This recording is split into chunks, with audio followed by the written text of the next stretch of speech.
اور ایک اور 4 اشخاص کی کہانی سنو۔ حضور نے ارشاد فرمایا، اے عمر، اگر مجھے لوگوں کے سست ہو جانے کا ڈر نہ ہو تو میں تمہیں یہ بات کہوں کہ اس خبر کو جا کے گلی بازاروں میں بتا دو اور 4 اشخاص کی جنت کی گواہی دے دو کہ انہیں جنت میں جانے سے کوئی شے نہیں روک سکتی۔ عرض کی حضور کون کون؟ فرمایا، ایک وہ عورت جس نے اپنی ساری محبتیں اپنے خامد پہ نچھاور کر دیں اور وہ اس حال میں مری کہ اس کا خامد اس پہ راضی تھا، جنت میں جانے سے اس کو کوئی شے نہیں روک سکتی۔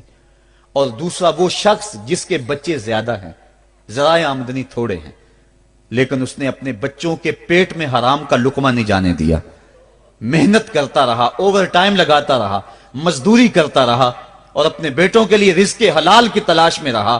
وہ بوڑھی کمر پہ بوریاں اٹھا اٹھا کے کام کرتا تھا اور اپنی کثیر اولاد کی پرورش کے لیے اس نے محنتیں بلی کی اور ان کو حرام کا لقمہ نہیں کھلایا۔ فرمایا قیامت کے دن اس کو بھی جنت میں جانے سے کوئی شے رکاوٹ نہیں پیدا کر سکتی۔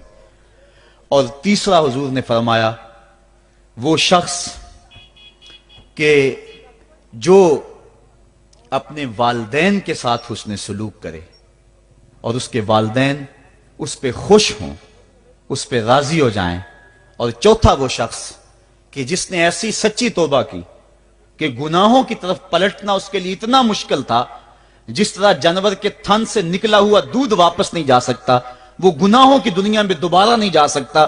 تو یہ فرمایا یہ 4 شخص ایسے ہیں، عمر اگر اس بات کا ڈر نہ ہو کہ لوگ سست پڑ جائیں گے تو ان 4 اشخاص کے بارے میں شہادت دے دو کہ یہ دنیا پہ چلتے پھرتے جنتی۔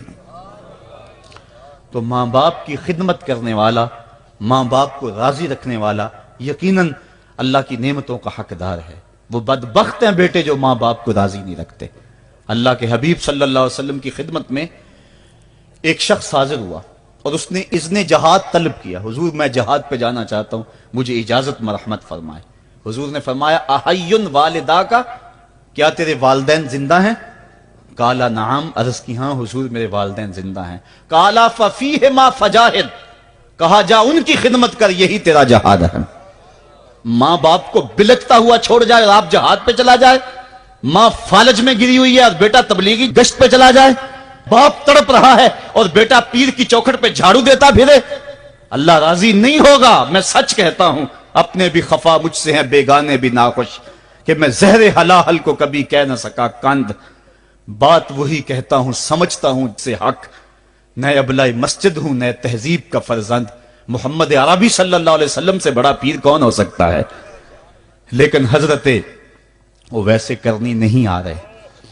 آقا کریم اپنے بٹن کھولتے ہیں اور کرن کی طرف، یمن کی طرف رخ کر کے لمبی سانسیں لیتے ہیں اور کہا، میں رحمان کی خوشبو پا رہا ہوں۔ ایک دن صحابہ نے پوچھا، بندہ نواز جس کے لیے تڑپتے ہو، جس کی ٹھنڈی ہوائیں آپ کو آ رہی ہیں، وہ آپ کا بڑا پیار کرنے والا ہے؟ کہا ہاں، میرے سے بڑی محبت کرتا ہے۔ تو کہا پھر اتنی محبت کرتا ہے تو یمن تو دور نہیں ہے، بلال حبش سے آ گیا، سلمان فارس سے آ گیا، سہیب روم سے آ گیا، اور وہ یہاں یمن سے نہیں آ سکا؟ فرمایا اس کی بوڑھی اور نابینا ماں ہے جس کی خدمت اس کو نہیں آنے دیتی۔ اللہ اکبر۔ اب حضرت اویس کرنی نہیں آئے لیکن خیر التابعین کہلائے، آئے نہیں لیکن حضور ان کی یاد میں تڑپ رہے ہیں۔ اللہ، بلکہ حضور نے فرمایا کہ کوئی جائے اویس بن عامر کو ملے اور جب ملے تو اس کو کہنا میری امت کی بخشش کی دعا کرے۔ جو ماں باپ کی خدمت کرتا ہے، اس سے ثابت ہوا اس کی دعائیں قبول ہوتی ہیں۔ میں نے ایک روایت میں پڑھا ہے کہ جو آدمی روزانہ اپنے والدین کے لیے دعا کرے، والدین زندہ ہوں تب بھی، والدین فوت ہو گئے ہوں تب بھی، یہ عادت بنا لے، روزانہ ماں باپ کے لیے دعا کرے، ساری زندگی اس کے رزق میں بے برکتی نہیں آئے گی، اللہ اس کو رزق کی فراوانی عطا کر دے گا۔